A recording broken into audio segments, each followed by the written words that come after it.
Welcome everybody to episode 8 of the Road to 200 mil all series. Last episode, we finished yet another 3 200 mils, and now we are at only 11 skills remaining to get to 200 mil. I have yet to train almost any herbivore since I maxed, and I think it's time that we take a deep look into it.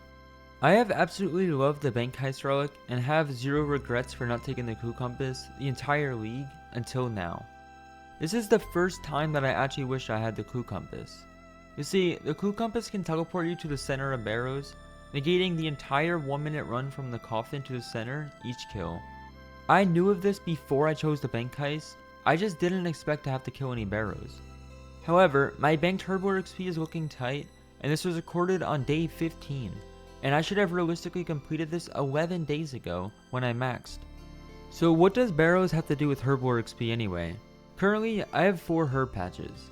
2 on Zaya, the Farming Guild and Hasidius, 1 on Canifis, west of the Ectophile, 1 on Fremi, near the Icy Basalt teleport, and there's actually a 5th patch hidden among these regions, behind the Morytania Elite Diary on Harmony Island.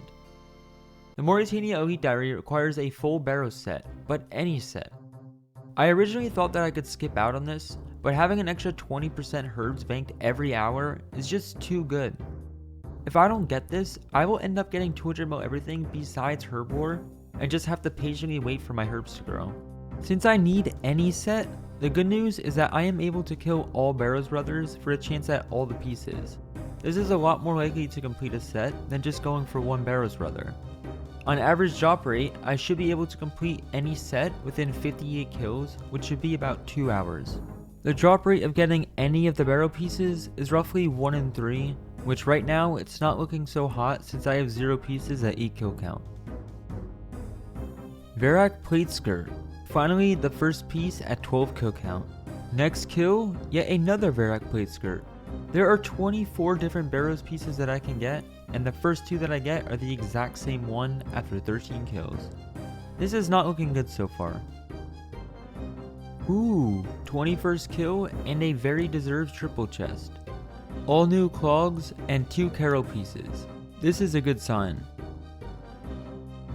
23 kills, yet another triple chest. However, my 3rd Verak Plate Skirt. Yikes. Another double chest, and in it was a Carol's crossbow. This is good, my 3rd Carol's piece at 26 kill count.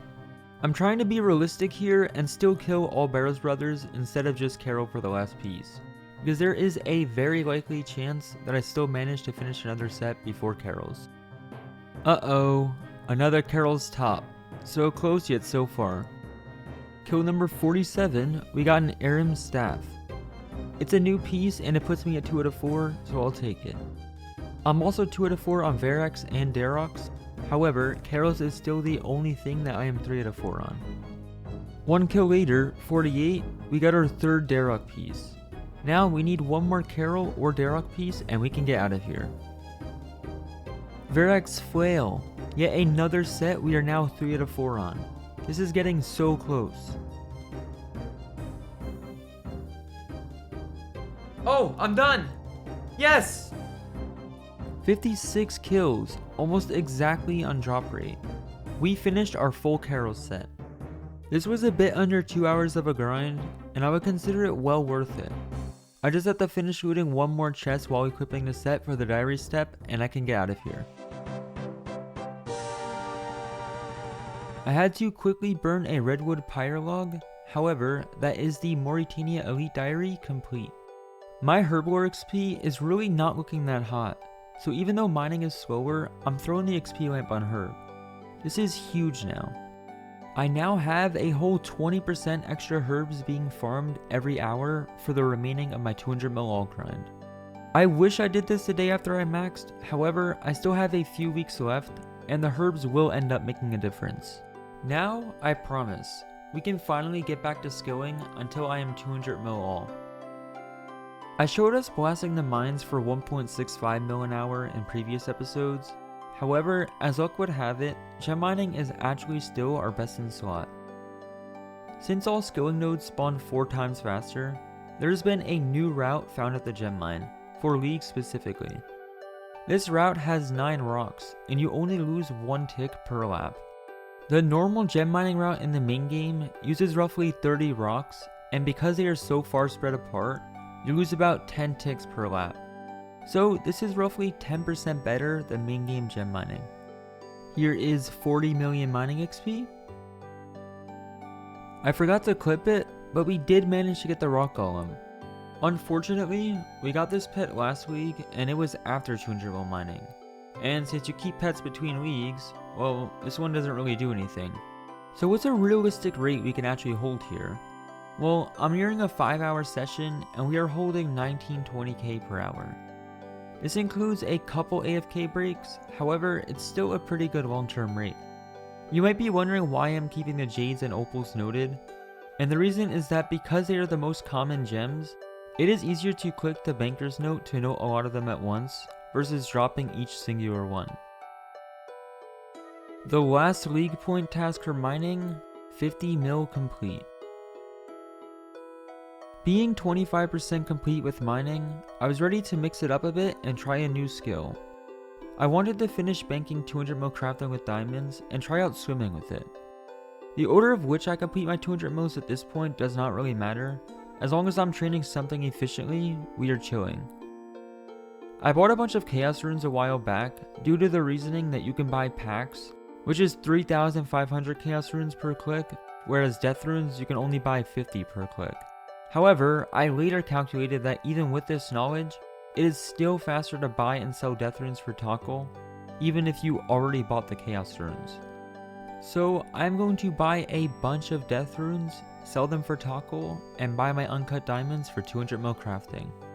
Just to be upfront with you guys, I actually have zero clue how many death runes we actually need. I didn't properly calculate it due to not knowing the exact price of each rune and diamond due to buying multiple stock at once. So I'm going to go up to 500k death runes and see what we get out of it.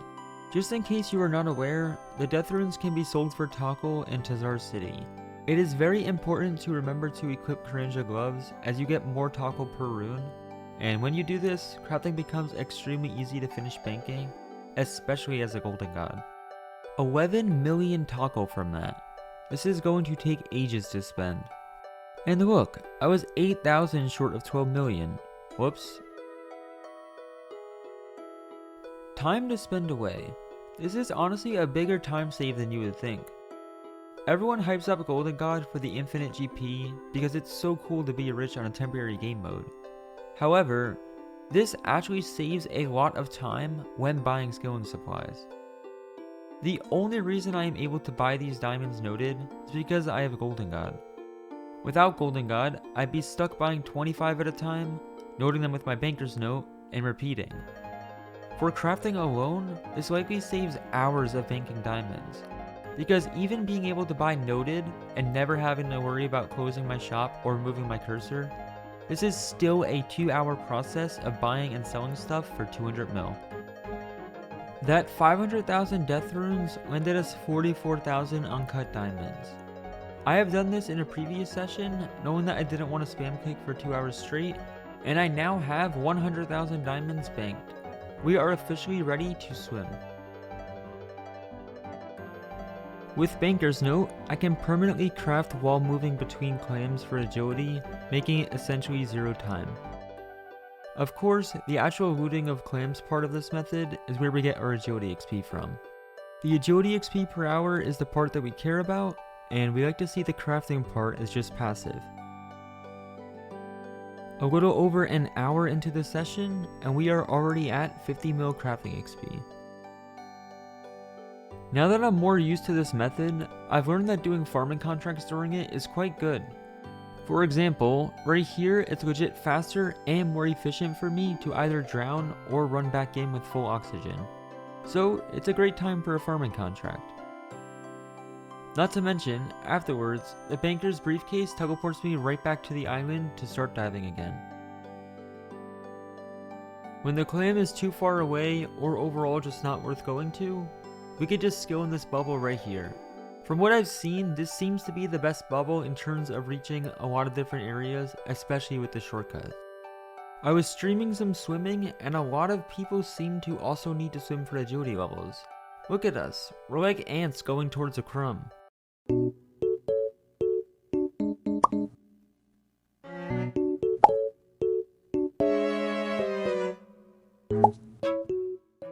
You get 2 tiers while looting chests down here, Glistening and Mermaid. Mermaids don't really do anything, though they can buy a Merfolk Trident, which you see in my inventory, and that stores 10 pufferfish in 1 inventory slot. However, the Glistening tiers are very important to keep note of. If you get a Glistening tier over 700, it is immediately nulled in XP. Whether it's 701 or 7001, you will only get the same XP as turning in 700, and the rest will be removed. I'm not sure why it's coded this way, but to be fair, before this league, there's probably been 2 people ever down here. Anyways, it's important to try to turn in as often as possible, whether you're either just passing by or waiting for a chest. There is 70 million agility XP. I may have lost the clip, but we recently hit 100 mil crafting XP. We are 5 hours deep into this session, maintaining 4.1 mil agility XP per hour alongside 13.2 mil crafting. I promise it's only a couple hours later, but here is 150 mil crafting. Big XP drop incoming. 100 million agility XP. Halfway there. And finally, this is going to be our last turn in for a while. I overbought my diamonds a bit, but I am about to hit 200 mil crafting. I don't want to do more agility without multi-skilling, and my account is not really prepared for herb lore right now. I just don't really have herbs yet. They're still growing. Here it is, 200 million crafting XP. We saw probably 20 people get 99 agility today, but look how much XP we got. We held a whole 4 mil an hour agility for 48 million XP. On top of that, we have 164 mil crafting XP gained at 14 mil an hour. This method is amazing. One last turn in, I fell just short of 50 mil XP gained today. 49.8 mil, I'll be back. This seems like a great point to end today's video, so just to give you guys a recap. Unfortunately, I forgot to hover over my XP in this clip, and it's a bit behind, so I can't tell you my exact total XP. However, I can estimate it to be around 3.5 billion, perhaps getting close to the remaining 1 bill. I have a lot of slow skills left, so progress is going to feel a bit slower for the last 1 bill. Anyways, I hope you all enjoyed today's video, and as always, don't forget to leave a like and subscribe, and I will see you all next time. Peace out.